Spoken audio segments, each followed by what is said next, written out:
Hello guys, nandito na naman kami sa sa Hampton sa Court Palace. So ito, isa din ito sa palaces ng mga royal. So dito, yan o, malaki din siya guys. Yan, yan. So ito ang yung entrance. Yan o, malaki din itong palace.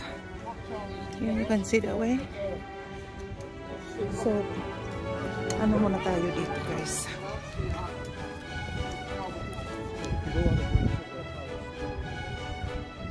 So ito guys, ang ganda ng palace mo. Yan. So dito papunta kami, kasama na namin yung anak namin at saka yung girlfriend niya. So punta kami ng coffee shop, magla-lunch. Yan.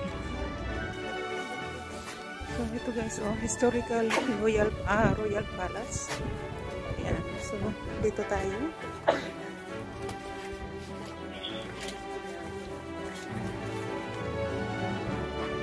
So dito may garden sila. So mag-ano muna kami, mag-lunch muna kami guys. Kasi gutom na yung anak namin. Kasi nag-drive pa sila. Galing doon sa Buckingham. So nag-drive sila mga 2 hours. So hindi sila naka-breakfast. Tapos nung dumating na sila sa hotel namin, ano kami kaagad. Lumabas. Tingnan niyo itong garden ng Hampton Court Palace. Yan. So, ang ganda.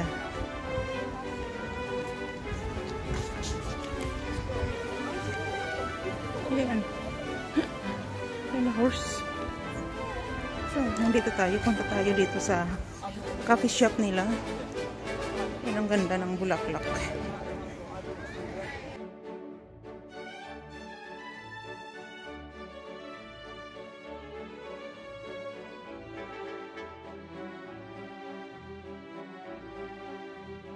So, ito guys, yung garden nila. Ayan. So, ang ganda ng garden nila guys. Oh, tingnan nyo yung mga trees. Ayan. Super ganda. Ayan. So, ito na yung house. Diyan kami nag-tour sa taas. So, ito na siya. Tingnan nyo yung mga trees guys. Kung grabe siya, oh. Sobrang laki. Wow. And we have there carriage. May ano sila, may horsey. Yun ang ganda guys. Tingnan nyo, ang lalaki ng trees. Yan, oh, makita nyo, grabe, oh, sobrang laki. Yeah. So punta tayo dito sa dito tayo sa horsey. Yan, para mag-ikot. Oh yeah. Yan, oh. You can see this horse. Yan.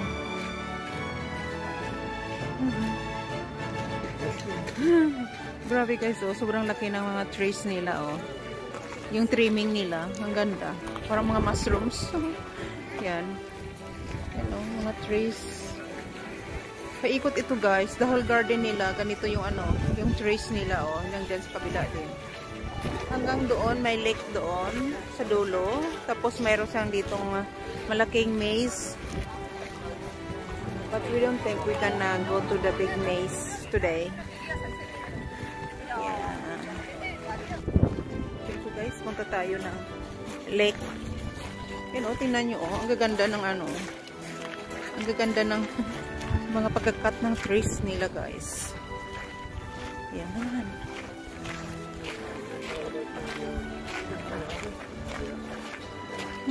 Yun ang ganda. So ikot tayo dito. Yan, at least guys, nakita ninyo dito the Hampton Court Palace. Yan.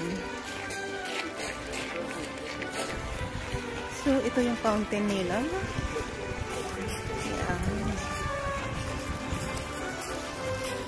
Yan guys, so tingnan nyo. Diba ang gaganda talaga. Go to the other one. As a lake. Yan. So ito yung ano nila. Fountain. Yan oh. Paikot yung trees nila guys.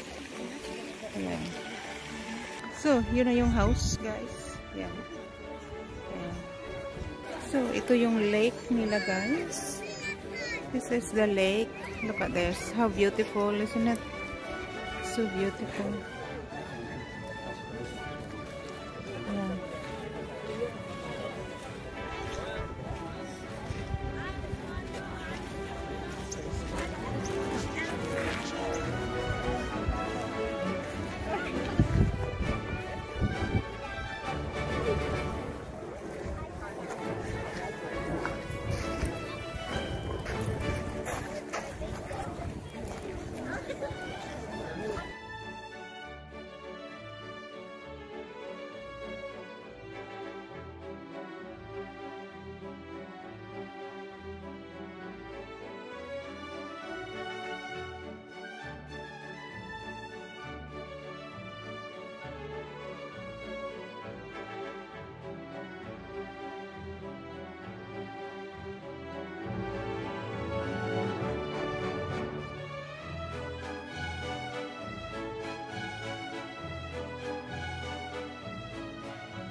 So, ito guys, oh, ang ganda. Hampton Court Palace. Yan, ganun kalaki din guys. So, they are all red bricks.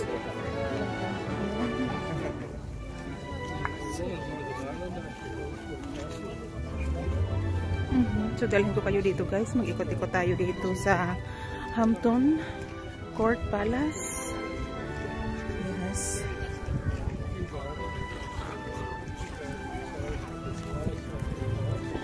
So, nandito na tayo sa loob, guys. So, ito na yung loob.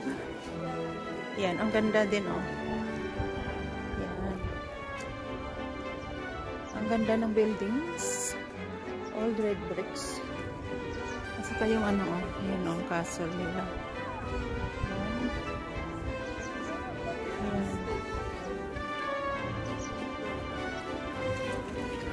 Ito yung mga outbuilding nila. Ang ganda guys, oh. Yan. Yan.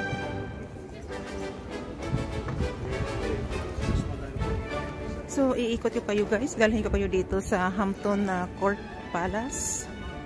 Yan. Ang ganda, oh. Yan. So, we're going to the Henry the Fifth apartment guys. So ito yung ceiling guys. Tingnan yung ceilings. Ayan. Guys, tingnan mo guys yung ceiling. It's so pretty. Ayan siya. Box there. What's that? What's it called as that? This is called the drawing room. Yeah, this is the drawing room. It's quite nice.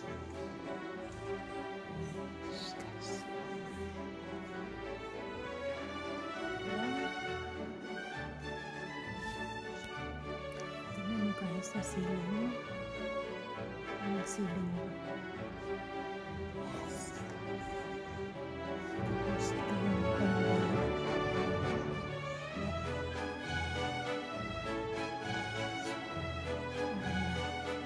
Sa kwarto nila guys.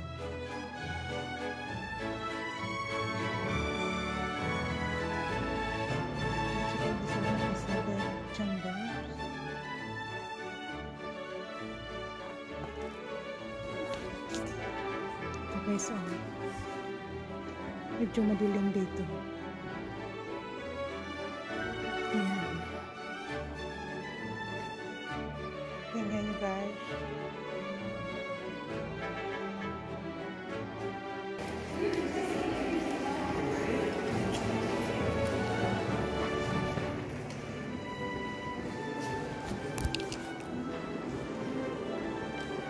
So ito yung another garden nila, guys. Yan. Ang ganda. Yan. Tapos dyan, oh, yung parang tunnel. Yan. So, punta kami dyan. Yan, ang ganda. Diba? Ang ganda. Malaki yung garden nila. Actually, ito yung the second garden. Pero ito yung ano dito sa ano, sa likod ng palace. Yan, yung palace, oh. Yan, yun ang tatlo. Yun ang tatlo. Yun ang tatlo, nagpapahinga na. They're tired now, look.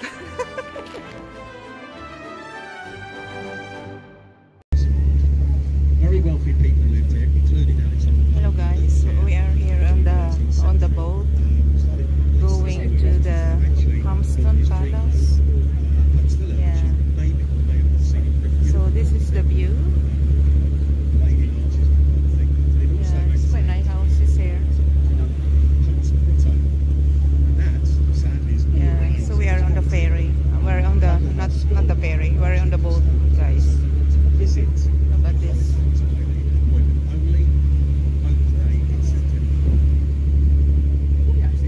I was alluding to is this one here. My mom lovely shutters outside. Shutters on. A shutter that says, "Give me a house with a shutter." I'll be very happy. I'll be very happy actually.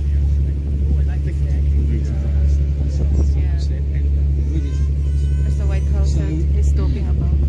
Those two properties are the remains of the original premises that stood in. We're just going to digress somewhat. This is Radley Gardens, a green space between Twickenham and the suburbs of Teddington. You see a gorgeous young old soldier. Just ahead of it, that is also like the fast lane of Bowling Green. There's a rockery. Yeah, so we are here on the follies. You see them over the back there. That's all the names of some of the original premises. What you might call these days ill-gotten gains. Imagine some of you have heard of the South Sea Company. Some of you have heard of the South Sea Company. The South Sea Company, one of their main trades was slavery. That included being allowed to do Bowling Green Castles. So there's probably a girl with you.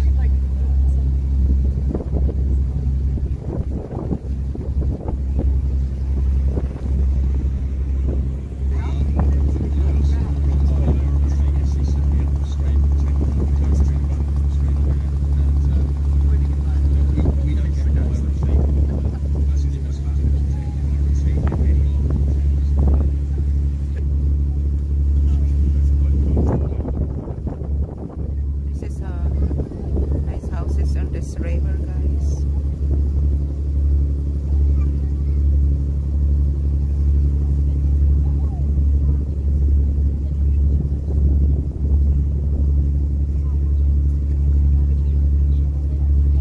Might get, well, a good 3 metres here.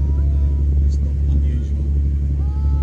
Those sort of manicured lawns, you take level approximately 2 metres of water. It's about 2 metres average water under the hull.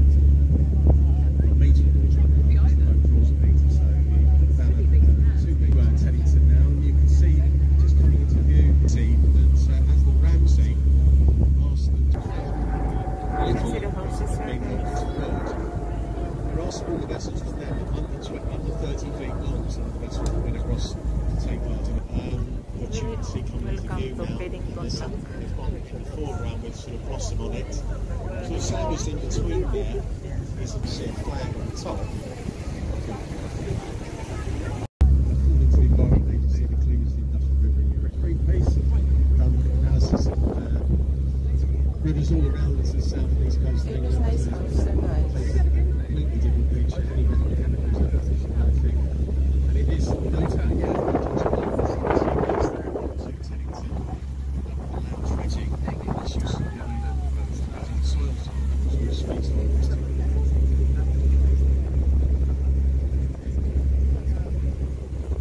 Coats of Arms, incidentally, the next town will be passing through, Kingston upon Thames, Royal Borough, line 37. Oh, I love that.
those who are interested, myself and my brother have taken. We're not going this year for various reasons, personal reasons, etc. But there are going to be between 70 and 80 vessels returning. One of which went down earlier on. The sat used to belong to Donald Gosling, who ran the National Park. On the left-hand side, you can see a bandstand. On the bandstand, you can see that it loosely alludes to the coat of arms for Kingston 3 Salmon. A bit of the infrastructure of a huge power station which stood on this site can be seen on the left. That's the suction chamber where those bicycles are on the left. The suction chamber for the cooling plant. But what was a very substantial power station. Coal deliveries came up once every 24 hours, around about 15 to 1800 tonne of coal. Setting edge right down the end. The car shop was built specifically for river trade. Coal, the typical cargo, timber to Kingston. It's quite a nice house, guys. So. Just up through the railway bridge and to Walton.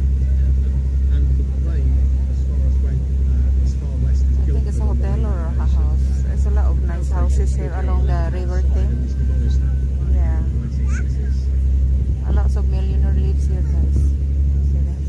This part. So they have their own boat, you know.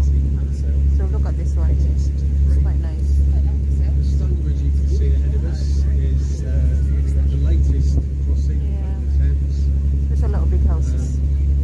There's been historically three Kingston bridges. The medieval bridge was the subject of the standoff between troops loyal to Jane Grey, Queen for 9 days. Lady Jane Grey, that is, 17 years old, offered the crown, eventually captured and executed by Mary, which came. See the nice houses around here. The troops loyal to her attempted across the river from the Hampton side to the Kingston side and was thwarted by the Kingstonians. In recognition of this, Mary, when she came to the throne, granted the Kingstonians a High Royal Charter of 3 market status, which is why Kingston is a market town. It dates back. The bridge itself was opened in 1824, designed by Sir Edward Lappage. It was wide until the outbreak of the First World War. bridge. You can see as we approach the centre arch of the bridge. It was wide once again to the floor to the left. The bridge is actually So there's apartments.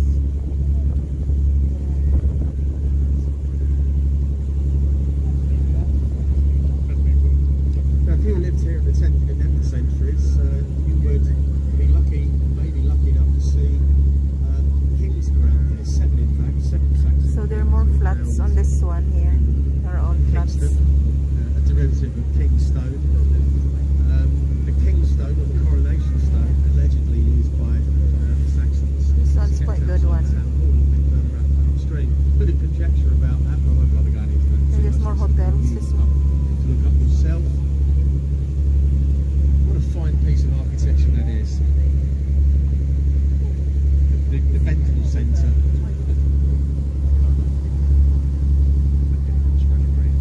Anyway, the coat of arms for Kingston, you can see in the centre of the arch there.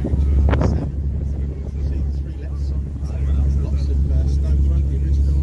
The bit just built before the outbreak of the First World War, the last bit built just before the millennium. As regards the Saxon kings, the third of those kings was a gentleman called Athelstan.